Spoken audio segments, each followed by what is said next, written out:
The hospital doors slid shut behind Claire, releasing her into the icy grip of the night. A sharp wind whipped through the nearly empty street, tugging at her scrubs and threadbare cardigan. She hugged herself, teeth chattering, wishing she could crawl into a warm bed, except she didn't have one to go to anymore. Her landlord had been patient for months, but patience had limits. That evening, after her 12-hour shift of tending to strangers, with compassion she could never afford for herself, she'd come back to find the locks changed. No notice, no mercy, just a small box of her things left outside. Now she sat at the bus stop, shivering under the yellow glow of a flickering street lamp. She had nowhere in mind, just the bus, a way to keep moving so the world wouldn't swallow her whole. That was when the low purr of an engine reached her ears. Headlights swept across her hunched figure, forcing her to squint. A sleek black sedan rolled to a stop, the kind of car that belonged to someone important, someone untouchable. The door opened and a man stepped out. His coat was long and dark, tailored perfectly to his broad shoulders. His polished shoes clicked against the pavement as he approached. His presence was commanding, the kind that made people straighten without knowing why, but his eyes when they fell on her weren't cold. They were searching. Concern flickered in them, unexpected from a man who looked like he had the world at his feet. "Miss?" His voice was low, deliberate, carrying both authority and caution. "Are you all right?"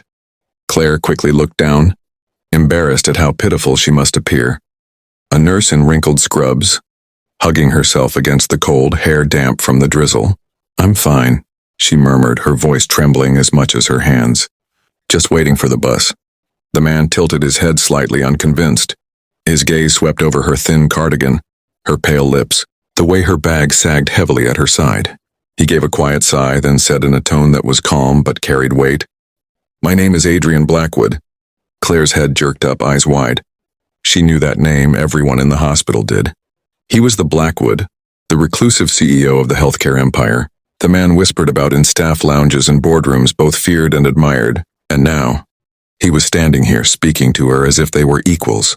Before she could form words, he glanced toward the car. Claire followed his gaze. Through the window, she caught sight of a little girl curled up in the back seat, clutching a teddy bear as she slept. Her small face was pressed to the glass, fragile and peaceful. When Adrian spoke again, his words cut through the icy air, soft but staggering. "You need a home, and I need a mother for my daughter." The world seemed to still. The wind, the passing cars, even the aching in her bones, everything faded. Claire stared at him, her mind reeling, her heart hammering.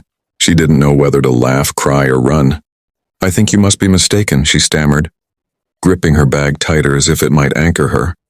"I'm just a nurse. I can't." Adrian's gaze didn't waver. His features, so sharp and commanding, softened with something almost painful.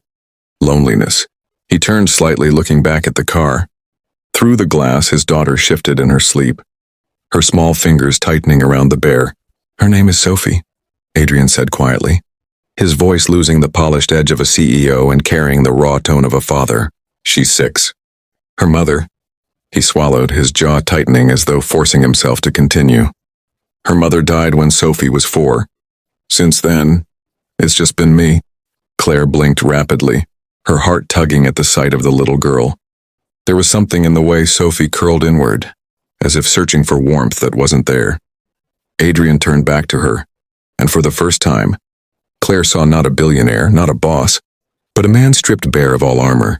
"I can provide her with anything money can buy, schools, clothes, security, but I can't give her the one thing she asks me for every night before bed." His voice cracked just slightly. "A mother?" The words pierced straight through Claire's chest. She felt her throat tighten, tears threatening.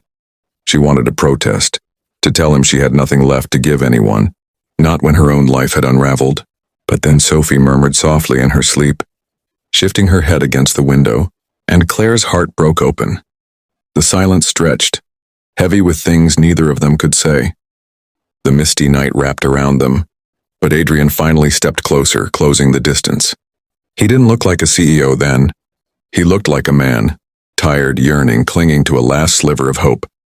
He extended his hand, palm open. "Come with us," he said gently. "Not as a bargain, not as charity. Come because maybe we can give each other what we're missing." Claire stared at his hand, trembling. Everything in her life had taught her to be wary, to survive alone. Yet something in his tone, steady but vulnerable, broke through her defenses. Her gaze drifted once more to the child. Sophie had slid down in her seat, the bear half tucked beneath her chin, her lips parting in a tiny sigh. There was innocence there, longing, the kind of longing Claire knew all too well. Her fingers, cold and hesitant, reached forward, hovered, and then settled into his. His hand was warm, grounding, as if he were silently promising that she didn't have to weather the storm alone. Adrian let out a breath he hadn't realized he was holding. "Thank you," he whispered. The car door shut softly behind her as Claire slipped into the back seat. The warmth of the heater rushed against her frozen skin, and Sophie stirred, blinking sleepily. Her little eyes landed on Claire, and instead of confusion, they lit up with a sleepy smile. "Hi," Sophie murmured, her voice drowsy but bright. "Are you staying?"